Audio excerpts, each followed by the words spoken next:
Hi friends, welcome to KBC சமையல். இன்றைக்கி நம்ம கொஞ்சமும் குலையாமல் உதிரியான ரொம்ப சூப்பராக ரொம்ப ஹெல்த்தியான வெஜிடபிள் பிரியாணி செய்ய போகிறோம். செம்ம டேஸ்ட்டாக இருக்கும். வாங்க எப்படி செய்யுதுன்னு பார்த்துடலாம். வீடியோக்குள்ளே போகிறதுக்கு முன்னாடி நம்ம சேனல் ஃபஸ்ட் டைம் நீங்கள் பார்க்குறீங்கன்னா சப்ஸ்கிரைப் பண்ணிக்கோங்க. பக்கத்தில் இருக்கிற பெல் ஐக்கானை கிளிக் பண்ணி ஆல் ஆப்ஷனும் சேவ் பண்ணிச்சுக்கோங்க. அப்போ தான் போடக்கூடிய ஒவ்வொரு வீடியோஸும் நோட்டிஃபிகேஷனாக வரும். சப்ஸ்கிரைப் பண்ண பார்க்குற புது வியூவர்ஸும் மறக்காமல் சப்ஸ்கிரைப் பண்ணி சப்போர்ட் பண்ணுங்கள். வாங்க வீடியோக்குள்ளே போகலாம். இப்போ அடுப்பில் குக்கர் வச்சுருக்கிறேன். இதில் ஒரு 2 ஸ்பூன் அளவுக்கு எண்ணெய் சேர்த்துக்கலாம். இப்போ எண்ணெய் சேர்த்தாச்சு. இது கூடவே ஒரு 2 ஸ்பூன் அளவுக்கு நெய் சேர்த்துக்கலாம். இப்போ நெய்யும் நல்லா சூடாகி வரட்டும். இப்போ நெய் நல்லா சூடாகிடுச்சு. இதில் ஒரு அன்னாசிப்பூ சேர்த்துக்கலாம். கொஞ்சமாக ஜாதி பத்திரி சேர்த்துப்போம். ஒரு 2 துண்டு பட்டை சேர்த்துக்கலாம். 2 ஏலக்காய், கொஞ்சமாக கல்பாசி, 2 கிராம்பு. இப்போ நல்லா வதக்கி விட்டுடுவோம். நல்லா பொரிஞ்சு வரட்டும்.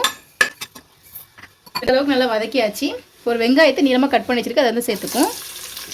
வெங்காயம் நல்லா கண்ணாடி பதம் வர அளவுக்கு வதக்கி விட்டுப்போம். இந்த அளவுக்கு கண்ணாடி பதம் அளவுக்கு வதக்கி விட்டாச்சு. இது கூட ரம்பையில் சேர்த்துக்கலாம். பாதி சேர்த்து நல்லா வதக்கி விட்டுடுவோம். நம்ம ரம்பையில் சேர்க்கும்போது நல்லா வாசமாக ரொம்ப டேஸ்ட்டாக வந்துருக்கும். இந்த அளவுக்கு வதக்கி விட்டதுக்கப்புறம் ஒரு 3 பச்சை மிளகா இந்த மாதிரி லைட்டாக கீரி வச்சுருக்கு, அதை சேர்த்துப்போம். மொத்தத்தூள் சேர்க்க வேண்டியது இருக்குது. காரத்துக்கு இருந்தால் பார்த்து சேர்த்துக்கோங்க. இப்போ அதையும் சேர்த்து நல்லா வதக்கி விட்டுப்போம். இப்போ இந்த அளவுக்கு நல்லா வதக்கி விட்டாச்சு. இப்போ இது கூட ஒரு 1.5 ஸ்பூன் அளவுக்கு இஞ்சி பூண்டு பேஸ்ட் சேர்த்துப்போம். இப்போ இஞ்சி பூண்டு பேஸ்ட்லையும் பச்சை வாசனை போகிற அளவுக்கு நல்லா வதக்கி விட்டுக்கலாம்.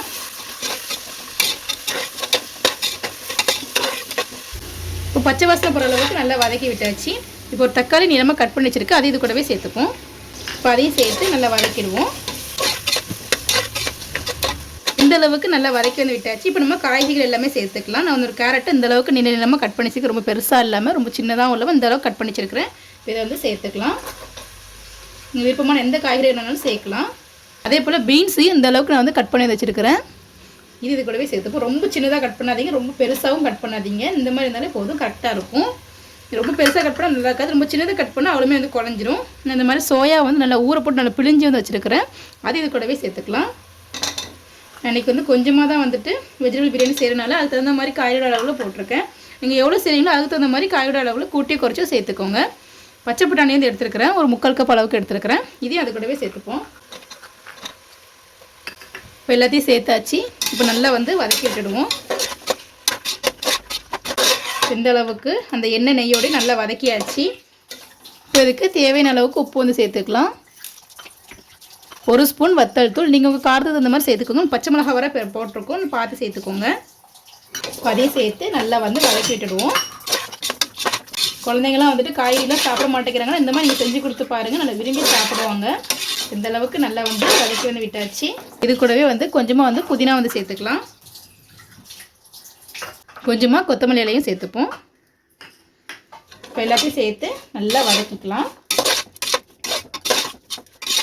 இந்த அளவுக்கு எல்லாத்தையும் சேர்த்து நல்லா வதக்கியாச்சு. நான் அந்த 1 கிளாஸ் அளவுக்கு அரிசி சேர்த்துருக்கேன். அதுக்கு 2 கிளாஸ் அளவுக்கு தண்ணி சேர்த்துக்கலாம். இப்போ தண்ணி சேர்த்தாச்சு. இப்போ நல்லா மிக்ஸ் பண்ணிவிட்டு உப்பு காரம் செக் பண்ணி பார்த்துப்போம். இப்போ உப்பு உரப்பு எல்லாமே கரெக்டாக வந்திருக்கு. இப்போ நல்லா கொதிச்சு மட்டும் வரட்டும். ஒரு 5 நிமிஷம் ஆகிடுச்சு. இப்போ நல்லா கொதிச்சு வந்துடுச்சு. ஸ்டவ் லோ ஃப்ளேமில் வச்சுக்கலாம். இப்போ நான் அரிசி சேர்த்துருக்கிறேன். நான் அந்த கிளாஸுக்கு 1 கிளாஸ் அளவுக்கு அரிசி எடுத்துருக்கிறேன். அன்றைக்கி பாஸ்மதி அரிசி தான் எடுத்துருக்கிறேன். ஒரு 1/4 மணி நேரம் கிட்ட ஊற போட்டிருக்கிறேன். இது சேர்த்துக்கலாம். தண்ணி நல்லா வடிச்சிட்டு சேர்த்துக்கலாம். நீங்கள் பாஸ்மதி அரிசி தான் கிடையாது, நீங்கள் சீரக சம்பா அரிசி இல்லை வீட்டு அரிசி எதுனாலுமே சேர்த்துக்கலாம். டேஸ்ட் ரொம்ப சூப்பராக வந்திருக்கும். தண்ணியோட அளவுகளை மட்டும் கரெக்டாக வச்சிட்டிங்க அப்படின்னா குலையாமல் உதிரியாக சூப்பராக கிடைக்கும். இப்போ எல்லா அரிசி சேர்த்தாச்சு. இப்போ நல்லா மிக்ஸ் பண்ணிவிடுவோம். அரிசி உடஞ்சிடாமல் நல்லா ஜென்டலாக மிக்ஸ் பண்ணிக்கோங்க. உங்கள் வீட்டில் இந்த மாதிரி வெஜிடபிள் பிரியாணிலாம் சாப்பிட மாட்டாங்க, நீங்கள் இந்த மாதிரி மெத்தடில் நீங்கள் செஞ்சு கொடுத்து பாருங்கள், விரும்பி சாப்பிடுவாங்க, அடிக்கடி செஞ்சு கேட்பாங்க. அவ்வளோ சூப்பர் டேஸ்ட்டாக வந்திருக்கும்.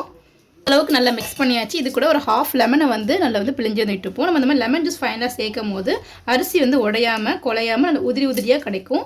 ரொம்ப சூப்பராக வந்திருக்கும். ஃப்ளேவருமே நல்லாயிருக்கும். இப்போ லெமனே சேர்த்து நம்ம லைட்டாக மிக்ஸ் பண்ணி விட்டுடுவோம். இந்த மாதிரி லைட்டாக மிக்ஸ் பண்ணியாச்சு. இப்போ ஸ்டவ் மீடியம் ஃப்ளேமில் வச்சுக்கலாம். குக்கர் மூடி 2 விசில் மட்டும் வச்சு எடுத்துப்போம். அதுக்கு மேலே வைக்காதீங்க, அடி பிடிச்சிரும். இப்போ 2 விசில் நல்ல ப்ரெஷர் நல்லா தானாக ரிலீஸ் ஆகிடுச்சு. இப்போ ஓப்பன் பண்ணி பார்க்கலாம். இப்போ நம்மளோட வெஜிடபிள் பிரியாணி ரொம்ப சூப்பராக ரெடி ஆகிடுச்சு.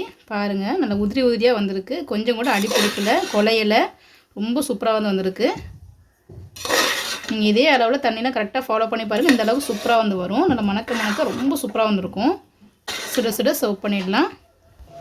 இப்போ நம்மளுடைய ரொம்ப சூப்பரான உதிரியான வெஜிடபிள் பிரியாணி ரெடி ஆகிடுச்சு. செம்ம டேஸ்ட்டாக இருக்கும். வெஜிடபிள் பிரியாணிக்கு நான் ரைத்தா போட்டு சாப்பிட்டு பாருங்கள். செம்ம டேஸ்ட்டாக இருக்கும். நீங்களும் வீட்டை ட்ரை பண்ணி பார்த்துட்டு எப்படி இருந்து சொல்லி கமெண்ட் பண்ணுங்கள். இந்த வீடியோ பிடிச்சிருக்கு நினைக்கிறேன். பிடிச்சிருந்தா லைக் பண்ணிக்கோங்க. உங்கள் ஃப்ரெண்ட்ஸ் அண்ட் ஃபேமிலிஸ்க்கும் ஷேர் பண்ணுங்கள். இது போல் நிறைய வீடியோஸ் பார்க்கணும். மறக்காம சேனலுக்கு சப்ஸ்கிரைப் பண்ணிக்கோங்க. நம்ம சேனலில் பிரியாணி ரெசிபிஸ் நிறைய போட்டிருக்கோம். அதோட லிங்க் டிஸ்கிரிப்ஷன் எடுக்கிற மறக்காம செக் பண்ணி பாருங்கள். ரொம்ப ஈஸியாகவும் இருக்கும். ரொம்ப டேஸ்ட்டாகவும் இருக்கும். தேங்க்ஸ் ஃபார் வாட்சிங்.